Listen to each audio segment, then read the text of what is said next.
মুসলমান করে ছেলে মেয়েরা পাড়া তরুণেরা এ নবী প্রেমিকেরা যুবক ছেলে গানা আল্লাহ নবীর হুজরা মুবারকের দিকে চলে গেলেন।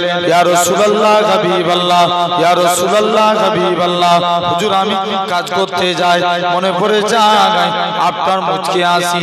হুজুর আমি ঘুমাতে যাই, মনে পড়ে যায় আপনার মুখকে আসি। হুজুর আমি কাজ করতে পারি না, হুজুর আমি ঘুমাতে পারি না, বারে বারে আপনার নূরচাঁদ মুখখানা দেখতে মন চায়। ও যুবকেরা, আল্লাহ নবী কি জানিয়েছিলেন? ও বাবা সাহাবী, তুমি তোমার হাতখানা বাড়িয়ে দাও। যুবক ছেলেখানা হাতখানা বাড়িয়ে দিলেন। ইয়া রাসূলুল্লাহ হাবিবাল্লাহ, হুজুর আপনার হাতখানা বাড়িয়ে দেন। আজকে দিন আমি যুবক ঈমানে কালেমা পড়ে মুসলমান হয়ে গেলাম। হুজুর মুসলমান হলাম, তবে আমার একটা শর্ত, আমি নামাজ পড়ব না। কি করবে না? জোরে বলো। নামাজ পড়বে না। আচ্ছা মুসলমান বলা যাবে? বলছে হুজুর মুসলমান হব, নামাজ পড়ব না, মুসলমান বলা যাবে? হ্যাঁ না বলা যাবে? এখন সাহাবী চলে এসেছে নবীর দরবারে, করে বসে আছে, সব বন্ধুরা নামাজ পড়ছে। নবীর কাছে এসে বলছে হুজুর আমি নামাজ পড়বনি বলেছিলাম না, তবে আজকের দিনে কথা দিচ্ছি নামাজ পড়বো, কিন্তু আমি উজু করব না। কি করবেন? জোরে বলো। উজু করবেন। আগে উজু না আগে নামাজ? ঠিক করে বলেন। আগে উজু, তারপরে নামাজ। হাদিস পাকে এসেছে আল উজু মিফতাহুস সালাত, উজু উজু নামাজের চাবিকাঠি, আর সালাতু মিফতাহুল জান্নাত, নামাজ আল্লাহর জান্নাতের চাবি। হেই জোরে বলো সুবহানাল্লাহ। উজু কিসের চাবি? নামাজের চাবি, আর নামাজ জান্নাতের চাবি। তাহলে নামাজ পড়া লাগবে। একটা সাহাবী প্রতিদিন নামাজ পড়তো, নামাজ পড়তে পড়তে মাঝে মাঝে দুনিয়ার কথা চিন্তা হতো। সাহাবী নবীর দরবারে চলে এসেছে ফতোয়া জানতে। এসে দেখে নবী দরবারে নাই, আলীর সঙ্গে দেখা। কার সঙ্গে? জোরে বলো। আলীর সঙ্গে। আলীকে এসে বলছে আলী আমি নামাজে দাঁড়াই, দুনিয়ার কথা চিন্তা করি, আমার নামাজটা কি আল্লাহর দরবারে কবুল হবে? ভাই নামাজে দাঁড়িয়ে যদি দুনিয়ার কথা চিন্তা করি, নামাজ কবুল হবে? কোনোদিন হবে না। আলী ডাইরেক্ট ফতোয়া দিয়ে দিয়েছে, না তোমার নামাজ হবে না। দেখবেন এখন নামাজ পড়া নয় তো, মসজিদে কারেন্ট চলে গেছে, একজন নামাজ পড়ছে, এখান থেকে চেঁচাচ্ছে, একটু চুপ করাও তো। ওরা ওয়াজও শুনবে না, ডিস্টার্ব করবে। জেনে রেখে দেন এরকম ভাবে একজন মসজিদে হঠাৎ করে কারেন্ট চলে গেছে, ও নামাজ পড়তে পড়তে বলে উঠলো হাই যা কারেন্ট চলে গেছে। নামাজ হবে?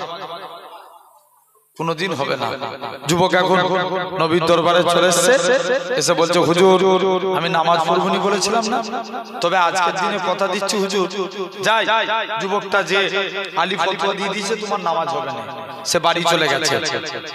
বাড়িতে গিয়ে পরের দিন সে আরো কনফিউজ, নবীর দরবারে এসেছে। নবী বলছে কে ফতোয়া দিয়েছে? বলছে হুজুর আলী ফতোয়া দিয়েছে। বাবা যাও, আমি বলে দিলাম, যাও তুমি আজকের দিনে নামাজ পড়ে আমার আলীকে ডেকে দাও। বাবা আলী তুমি ফতোয়া দিয়েছো ওর নাকি নামাজ হবে না। জি ইয়া রাসূলুল্লাহ। যাও আলী তুমি উজু করে এসো, 2 রাকাত নামাজ পড়বে। 2 রাকাত। আমি রাসূলুল্লাহ তোমাকে একটা চাদর গিফট করব। জোরে বলবে না? কি দিবে? চাদর দিবে। আল্লাহ নবী বলছে এই ব্যাপার, যাও তুমি এখান থেকে চলে যাও। নবী চাদর দেব বলেছে। আলী প্রথম রাকাত নামাজ পড়ছে, খুব মনোযোগ দিয়ে নামাজ পড়ছে। দ্বিতীয় রাকাত নামাজ পড়তে গেছে, মনে মনে চিন্তা করছে আল্লাহ নবী তো চাদর দেব বলেছে, তো কার চাদর দিবে? যে দেখি একটু আগে কি ফতোয়া দিয়েছিল, নামাজে চিন্তা করলে কি হবে না? নামাজ হবে না। এখন নিজেই চিন্তা করছে আল্লাহ নবী আলী নামাজ থেকে ফারে বলেন, সালাম ফিরিয়ে নবীর দিকে তাকায়, নবী আলীর দিকে তাকিয়ে মুচকে মুচকে হাসে, বাবা আলী তুমি তো আমার কাছের সাহাবী, তোমার যদি নামাজে ভুল হতে পারে তার ভুল হওয়া তো স্বাভাবিক। কোন আলী? তা বলে ভাববেন না আলী হুজুর নামাজে অমনোযোগী ছিল, আস্তাগফিরুল্লাহ, আমি এটা বুঝাতে চাই না। কোন আলী?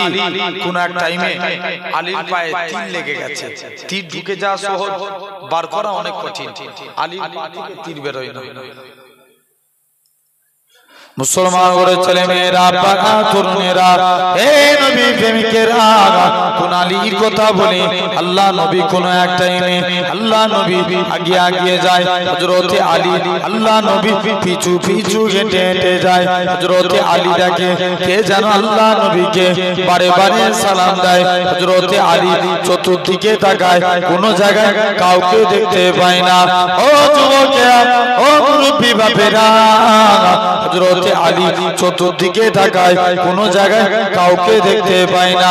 আল্লাহ নবী দরবারে চলে গেলেন, ইয়া রাসূলুল্লাহ, হাবিবাল্লাহ, আল্লাহ নবী এক জায়গায় দাঁড়িয়ে গেলেন, আল্লাহ নবীকে সালাম খানা দিতে লাগে, আসসালাতু ওয়াসসালামু আলাইকা ইয়া রাসূলুল্লাহ, হাবিবাল্লাহ। আল্লাহ নবী সালামের উত্তর দিলেন, ও বাবা জামাত আলী, কি জন্য তুমি সালাম দাও? হযরতে আলী বলে, ইয়া রাসূলুল্লাহ, হাবিবাল্লাহ, আমি আলী চতুর্দিকে তাকায়, কে যেন আপনাকে বারে বারে সালাম দেয়, আমি আলী চতুর্দিকে তাকায়, কোন জায়গায় কাউকে দেখতে পাই না। ও যুবকেরা, আল্লাহ নবী কি জানিয়েছিলেন? ও বাবা জামাত আলী, আমি রাসূলুল্লাহ যখন এই রাস্তার উপর দিয়ে হেঁটে হেঁটে আসছিলাম, ওই পাথরগুলো কেঁদে কেঁদে আমার আল্লাহর কাছে কেঁদে কেঁদে দোয়া চেয়েছিল, আল্লাহ পাক মনেতে বড় আশা, নবীকে একবার সালাম দেবো, এই আশা খানা পূর্ণ হবে না। ও বাবা জামাত আলী, ওই পাথরগুলো দোয়াকে আমি আল্লাহ পাক কবুল করে নিয়েছি। ওই পাথরগুলো আজকের দিনে আমি রাসূলুল্লাহ আমাকে মানুষের জবানে সালাম দিতে লেগেছে। কোন আলীর কথা বলে কোন এক টাইমে হযরতে আলীর পায়ে তীর লেগে গেছে, তীর ঢুকে যাওয়া সহজ, বার করা অনেক কঠিন। হযরতে আলীর পা থেকে তীরখানা বেরোয় না। আল্লাহ নবী সাহাবীরা আল্লাহ নবী চতুর্দিকে চলে গেলেন, আল্লাহ নবী দরবারে গেলেন, ইয়া রাসূলুল্লাহ, হাবিবাল্লাহ, হযরতে আলীর পায়ে তীর লেগেছে, হুজুর তীরটাকে বার করতে পারি না, আপনার কাছে এসেছি। ও যুবকেরা, আল্লাহ নবী কি জানিয়েছিলেন? ও বাবা সাহাবীরা, চলে যাও চলে যাও, আমার আলী যখন নামাজে দাঁড়াবে অমন অবস্থায় আমার আলীর পা থেকে তীরখানা বার করে নিবে। হযরতে আলী নামাজে দাঁড়িয়ে গেলেন, আল্লাহ নবী সাহাবীরা হযরতে আলীর পা থেকে তীরখানা বার করে নিলেন। হযরতে আলী বলে, হে রাসূলুল্লাহ, সাহাবীরা আমি আলী, আমার পায়ে তীরখানা কোথায় গেল? আল্লাহ নবী সাহাবীরা বলে, হে রাসূলুল্লাহ, জামাতা, হে হযরতে আলী, যখন তুমি নামাজ পড়ছিলে অমন অবস্থায় তীরখানা বার করে নিয়েছি। হযরতে আলী বলে, আল্লাহর কসম করে বলি, আমি আলী যখন নামাজ পড়ছিলাম তখন তোমরা আমার পা থেকে তীর বার করেছো, আমি হযরতে আলী এতটুকু টের পাই না।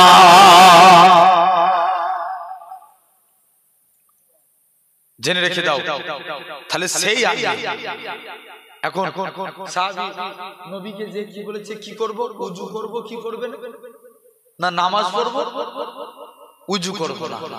নবী বলছে এই ব্যাপার, যা তো যা মন চাইছে করবি যা। মুসলমান ঘরের ছেলে মেয়েরা, পাড়া তরুণেরা, হে নবী প্রেমিকেরা, আল্লাহ নবী সাহাবী হযরতে আলী রাদিয়াল্লাহু তাআলা আনহু হুজুর আমার চতুর্দিকে চলে গেলেন। হযরতে আলীর কাছে সাহাবীরা মসজিদের দিকে চলে গেলেন, যে দেখে নাকি আল্লাহ নবী জামাতা হযরতে শেরে আলী রাদিয়াল্লাহু তাআলা আনহু হুজুর আমার মসজিদে দাঁড়িয়ে দাঁড়িয়ে ওযু করে। ওযু করার নিয়ম হচ্ছে দুই হাতে কোনই পর্যন্ত দৌত করা। হযরতে আলী বগলের নিচু থেকে হাত দৌত করে, পা ধোয়ার নিয়ম হচ্ছে দুই পায়ের কাঠ পর্যন্ত দৌত করা। হযরতে আলী হাঁটুর নিচু থেকে পা দৌত করে। যুবক ছেলে কানা বলে, হে রাসূলুল্লাহ জামাতা এ হযরতে আলী তুমি কেন এত বেশি বেশি করে উজু করেছো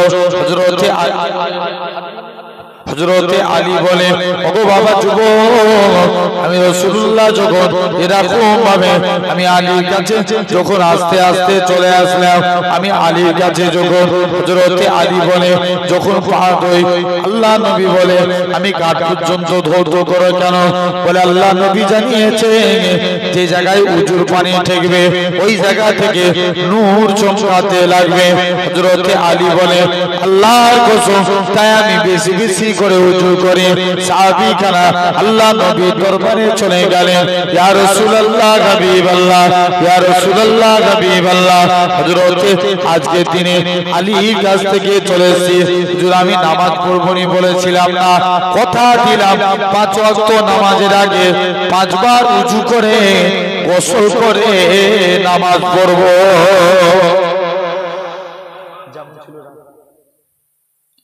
হুজুর 5 বার গোসল 5 বার গোসল করে উজু করে নামাজ পড়ব তাহলে যাও আজ এই জায়গায় বসে আছি নিজেকে চিন্তা করে আল্লাহ কবুল করে নেন আমার সোনার ভাইরা আব্বারা আলহামদুলিল্লাহ তাহলে এক নাম্বার আল্লাহকে খুশি করতে গেলে এক নাম্বার কাজ কি নামাজ এক নম্বর কাজ জোরে বলো নামাজ আল্লাহ যদি খুশি হয় এক নম্বর নামাজ পড়ব 2 নাম্বার আল্লাহর কুরআন বলে লা ইন শাকারতুম লা আযীদান্নাকুম তোমরা আমি আল্লাহ আমার শুকরিয়া আদা করো আমি আল্লাহ তোমাদের নিয়ামতে ভরিয়ে দেব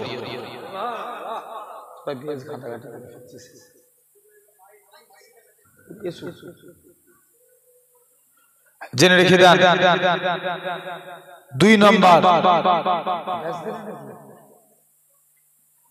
নাম্বার আল্লাহ বলছে যাও লা ইন শাকারতুম লা আযীদান্নাকুম তোমরা আমি আল্লাহ আমার শুকরিয়া আদা করো আমি আল্লাহ তোমাদের নিয়ামতে ভরিয়ে দেব জোরে বলবে না আল্লাহ জেনে রেখে দেন আমার ভাইরা আব্বারা তরুণেরা আল্লাহ শুকরিয়া আদা করলে আমার আল্লাহ খুশি হন আল্লাহ রাসূলের এক সাহাবী ছিলেন যিনার নাম ছিল আব্দুর রহমান ইবনে আউফ কি নাম বললেন আব্দুর রহমান ইবনে আউফ যিনি ছিলেন 10 জন জান্নাতীর একজন জোরে হয় না কজনের 10 জনের একজন আব্দুর রহমান ইবনে আউফ তিনি একদিন নবীর দরবারে চলে আসছে আল্লাহ নবীর দরবারে এসে নবীর আদর্শ দেখলেন ঈমানের কালমা পড়ে মুসলমান হয়ে গেলেন আল্লাহ নবী হাতে হাত দিয়ে মুসলমান হলেন মুসলমান হওয়ার পর মক্কার কাফেররা হুজুরের উপর জুলুম করে হুজুরের উপরে অত্যাচার করে বলছে যাই যে দেখি চুপ করে নবীর দরবারে চলে এসেছে বলছে হুজুর মুসলমান হয়েছে বলে মক্কার কাফের শুনছো বলছে হুজুর মুসলমান হয়েছে বলে মক্কার কাফেররা আমার উপরে অত্যাচার করে আল্লাহ নবী বলছে এই ব্যাপার যাও তুমি এখান থেকে চলে যাও চলে গেলেন হাবশায় হিজরত করলেন কোথায় হাবশা কিছুদিন পর আল্লাহ রাসূল মদিনায় হিজরত করেছিলেন কোথায় মদিনায় আব্দুর রহমান হাবশায় গেলেন নবী কোথায় গেলেন মদিনায় আল্লাহ নবী হিজরত করে মদিনায় চলে গেলেন বলছে চাই মুসলমান করে ছেলে মেয়েরা পাড়া তরুণেরা হে নবী প্রেমিকেরা আল্লাহ নবী মদিনা থেকে তসলিম নিয়ে চলে গেলেন মদিনার যুবকেরা সেদিন তারা খেজুর গাছের উপরে ওঠে সেদিন তারা পড়েছিল তালাল বাদুর আলাইনা মিন সানিয়াতিল বিদায় ওয়াজাবা শুকর আলাইনা মাদানিল্লাহি দাই ও যুবকেরা আল্লাহ নবী মদিনায় তসলিম নিয়ে চলে গেলেন মদিনার যুবকেরা বারে বারে পড়ে তালাল বাদুর আলাইনা মিন সানিয়াতিল বিদায় ওয়াজাবা শুকর আলাইনা মাদানিল্লাহি দাই ও যুবকেরা আল্লাহ নবী মদিনায় তশরিফ নিয়ে চলে আসলেন মদিনা যুবকেরা আল্লাহ নবীকে কল করে ঘিরাও করে নিল আল্লাহ নবী বলে হে মদিনার মানুষেরা তোমরা আমি নবী আমাকে কতটা ভালোবাসবে মদিনার যুবকেরা তরুণেরা, মদিনার তরুণেরা বলেছিল, ওগো নবী মনে কষ্ট নেবেন না, যতক্ষণ আমাদের শরীরে জানটুকু বেঁচে থাকবে আপনার ক্ষতি হতে দেব না। হুজুর আর তার কোনো ক্ষতি হবে না। আল্লাহ নবী বলছে যা, এরকম ভাবে জেনে রেখে দেন আমার সোনার ভাইরা, আব্বারা, তরুণেরা। তো এরকম ভাবে আব্দুর রহমান তিনি কোথায় হিজরত করেছিলেন? হাবশায়। তিনি হাবশা থেকে মদিনায় চলে আসলেন। কোথায় আছে? মদিনায়। এদিকে আব্দুর রহমান ইবনে আউফ তিনি মদিনায় চলে এসেছেন, আর ওদিকে মক্কা আল্লাহর নবী এদিকে আব্দুর রহমান মদিনায় চলে এসেছেন। কে জানে এসে বলছে, আব্দুর রহমান তুমি মদিনায় চলে এসছো, ওদিকে তোমার মক্কার বাড়ি মক্কার কাফের আবু জেহেল দখল করে নিয়েছে। আব্দুর রহমান বলে, আমার মক্কার বাড়ি মক্কার কাফের আবু জেহেল দখল করতে পারে, আমি মদিনায় এসে আল্লাহ জান্নাতের বাড়ি দখল করেছি। জোরে আরেকটু জোরে হয় না? কিসের বাড়ি? জান্নাতের বাড়ি। কিছুদিন আল্লাহ নবীর কাছে গেলেন।